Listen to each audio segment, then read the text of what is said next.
दोस्तों आप लोगों ने देखा कि पिछले कुछ लेसन्स में हम लोगों ने फोटोशॉप में सिलेक्शन करना सीखा।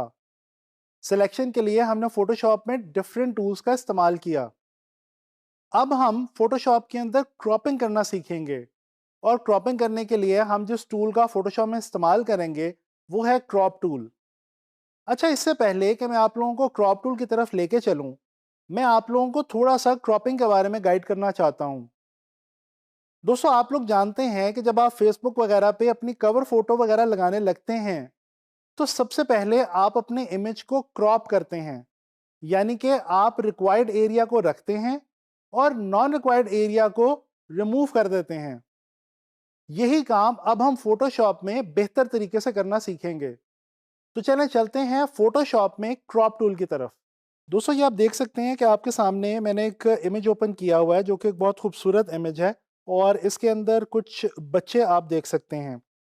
अच्छा, अब फॉर एग्जांपल आप इस इमेज में से किसी 2 या 3 किड्स को जो है वो सिलेक्ट करना चाहते हैं और बाकी का जो इमेज है उसको अगर आप नहीं रखना चाहते, तो डेफिनेटली आपके पास जो सबसे बेस्ट टूल है इस काम को करने के लिए वो है क्रॉप टूल।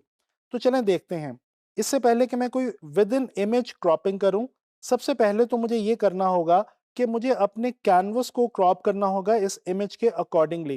क्योंकि आप देख सकते हैं कि जो हमारा कैनवस है वो बड़ा है और जो हमारा इमेज है वो उससे थोड़ा-सा छोटा है। तो ये करने के लिए दोस्तों हम यहाँ पे आएँगे टूल बार पे। टूल बार पे ये देखें क्रॉप टूल यहाँ पे अवेलेबल है हमारे पास। इसकी जो शॉर्ट की है वो है सी। तो जैसे ही आप सी प्रेस करेंगे, आप कीबोर्ड के ऊपर जो क्रॉप टूल है ये ओपन हो जाएगा। अच्छा, क्रॉप टूल को अगर आप क्लिक करके होल्ड करेंगे तो आप देखेंगे कि इसके अंदर 3-4 टूल्स हैं, जिनमें से जो बहुत इंपॉर्टेंट हैं वो जो फर्स्ट 2 टूल्स हैं, वो एक तो ये क्रॉप टूल और फिर उसके बाद पर्सपेक्टिव क्रॉप टूल। तो पहले देखते हैं जी क्रॉप टूल को। अच्छा, ये हमने यहाँ से क्रॉप टूल सेलेक्ट किया। अब इसके बाद आप देख सकते हैं कि ये एक बॉक्स सा बन गया आपके पूरे कैनवस के ऊपर। आपने करना ये है कि इसको यहाँ से आप होल्ड करके यहाँ पे लेके आएँगे।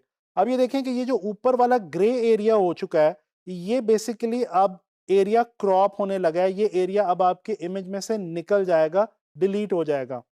इसी तरह से मैं नीचे से इसको होल्ड करता हूँ और मैं यहाँ पे इसको ड्रैग करता हूँ ऊपर की तरफ। अब ये आप देख सकते हैं कि ये ग्राफ सा बना हुआ नज़र आ रहा है आपको और इस ग्राफ के ऊपर और नीचे जो है वो ग्रे एरिया नज़र आ रहा है। ये जो ग्रे एरिया है ये हम अब बिल्कुल इस इमेज में से निकालने लगे हैं। अच्छा, अब इसके लिए 2 तरीके हैं, या तो आप यहाँ पे इसको डबल क्लिक कर सकते हैं ऐसे, या फिर दूसरा तरीका आपके पास ये है कि आप इसको जो ऊपर जो आपके पास यहाँ पे क्लिक का साइन बना हुआ नज़र आ रहा है, इसको आप अगर प्रेस कर देते हैं, तो भी आपकी क्रॉपिंग जो है हो जाएगी। अगर आपको लगता है कि क्रॉपिंग सही नहीं हुई और आप उसको जो है एग्ज़ीक्यूट नहीं करना चाह रहे, तो दोस्तों ये जो क्रॉस का साइन यहाँ पे बना हुआ नज़र आ रहा है आपको स्क्रीन पे, इसको आप क्लिक कर देंगे। तो फिलहाल अब मैं टिक को क्लिक करता हूँ और ये देखें, मेरा जो कैनवस है, वो बड़ी आसानी से क्रॉप हो चुका है और मेरे सामने अब ये बच्चों का जो इमेज है, ये मौजूद है। अच्छा, जैसे कि अभी मैंने आपको थोड़ी देर पहले बताया था कि अगर मैं इस इमेज के अंदर से भी कुछ एरिया रखना चाहूँ और कुछ एरिया जो है वो डिलीट करना चाहूँ, तो वो भी मैं क्रॉप टूल से बड़ी आसानी से कर सकता हूँ। ये देखें जी, हम क्रॉप टूल पे जाते हैं और यहाँ पे हम ड्रैग करते हैं माउस को। फॉर एग्ज़ाम्पल मैं इन 3 बच्चों के ऊपर माउस को ड्रैग कर रहा हूँ। अब ये देखें, ये मेरा एक ग्रिड बना हुआ आ गया। अब इस ग्रिड का मतलब है कि ये जो ग्रिड है ये हमारे इमेज की रहेगी और जो इस ग्रिड के बाहर का एरिया है, यानी कि ये जो 2 बच्चों के इमेजेस हैं, ये हमारे पास अब नहीं रहेंगे। तो जैसे ही हम यहाँ पे क्लिक करेंगे, तो ये देखें हमारा जो ये इमेज है वो क्रॉप हो गया है और ये 3 जो बच्चे हैं ये इसमें रह गए हैं और जो 2 बच्चे हमने साइड्स पे क्रॉप कर दिए वो इस इमेज में से निकल चुके हैं। अभी फ़िलहाल मैं इसको अनडू कर रहा हूँ और कुछ और इमेजेस के ऊपर भी मैं आपको यही काम करके दिखाता हूँ। जैसे कि ये नीचे मैंने एक और इमेज इसी तरह का एक ग्रुप फ़ोटो है बच्चों के खेलने की, एक प्ले फ़ील्ड के अंदर बहुत ही खूबसूरत इमेज है। इसमें से भी अब आप देख सकते हैं बहुत सारे जो है वो किड्स आपको नज़र आ रहे हैं। हम इनमें से कुछ किड्स को जो है वो क्रॉप कर देते हैं और कुछ को रख लेते हैं। दोस्तों आपने करना सिर्फ़ ये है कि क्रॉप टूल को क्लिक करके आपने यहाँ से ड्रैग करना है माउस और ये देखें, आप बहुत ही आसानी के साथ अपना जो इमेज है वो क्रॉप कर सकते हैं। ये देखें जी, आपका जो इमेज है वो क्रॉप हो गया है और अब जहाँ पे आपने ड्रैग किया था वो एरिया मौजूद है और जो एरिया आपने बाहर छोड़ दिया था वो एरिया बिल्कुल डिलीट हो चुका है। मैं इसको दोबारा अनडू कर रहा हूँ और अब यहाँ पे मैं आपको एक और इमेज दिखाने लगा हूँ जी।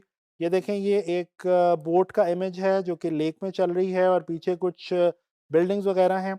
अगर मिसाल के तौर पे हमें सिर्फ ये बोट चाहिए और इसके बाहर का इमेज जो है वो हम नहीं चाहते, तो हम यहाँ से इसको ड्रैग करेंगे क्रॉप टूल की मदद से, और ये देखें जी, ये हमारा जो बोट वाला इमेज है ये क्रॉप हो जाएगा। तो इस तरह से आप लोगों ने देखा बच्चों कि बहुत ही आसानी के साथ हम लोग जो है वो किसी भी इमेज में से कोई सा भी एरिया क्रॉप करके अपने पास रख सकते हैं और बाकी एरिया जो है उसको हम उस इमेज में से निकाल सकते हैं। अच्छा, यहाँ पे मैंने भी आपको बताया था कि एक और बहुत इंटरेस्टिंग सा हमारे पास टूल है क्रॉप टूल के ही अंदर, जो है पर्सपेक्टिव क्रॉप टूल। ये भी हम ज़रा यूज़ करके देखते हैं थोड़ा सा।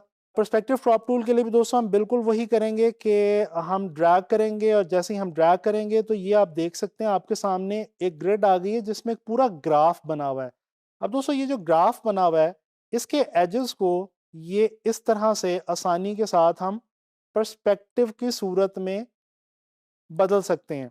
और जैसे ही हम इसको पर्सपेक्टिव देंगे और इसके बाद मैं क्रॉप के ऊपर क्लिक करूंगा, तो आप देखेंगे कि ये जो इमेज है ये क्रॉप तो होगा ही, लेकिन इस इमेज के अंदर एक खास किस्म का पर्सपेक्टिव भी आ जाएगा। ये देखें, ये मैंने पर्सपेक्टिव क्रॉप के थ्रू इस इमेज को क्रॉप किया और आप देख सकते हैं कि वो जो बच्चों का इमेज है वो ना सिर्फ क्रॉप हुआ बल्कि उसमें एक खास पर्सपेक्टिव भी ऐड हो गया है। चलें इसी को हम दोबारा, ये जो हमने दूसरा बच्चों वाला इमेज किया था, इसके ऊपर भी देख लेते हैं जी। हम अगेन जाएंगे पर्सपेक्टिव क्रॉप टूल पे, यहाँ से आगे हम ड्रैग करेंगे और ये हमारी ग्रिड हमारे पास क्रॉप वाली आ जाएगी। इसके बाद हम इसको थोड़ा सा ज़रा पर्सपेक्टिव देने की कोशिश करते हैं और फिर देखते हैं कि ये हमारा जो इमेज है इसकी क्या सूरत हाल बनती है। ये देखें जी, ये मैंने इसको, ये देखें, ये हमने इमेज क्रॉप किया पर्सपेक्टिव क्रॉप टूल के थ्रू, और ना सिर्फ क्रॉपिंग हुई बल्कि एक बहुत खूबसूरत ही पर्सपेक्टिव भी उस पिक्चर के अंदर ऐड हो चुका है। तो दोस्तों इस लेसन में आप लोगों ने लर्न किया कि हम क्रॉप टूल की मदद से किस तरह से फोटोशॉप में इमेजेस को क्रॉप कर सकते हैं।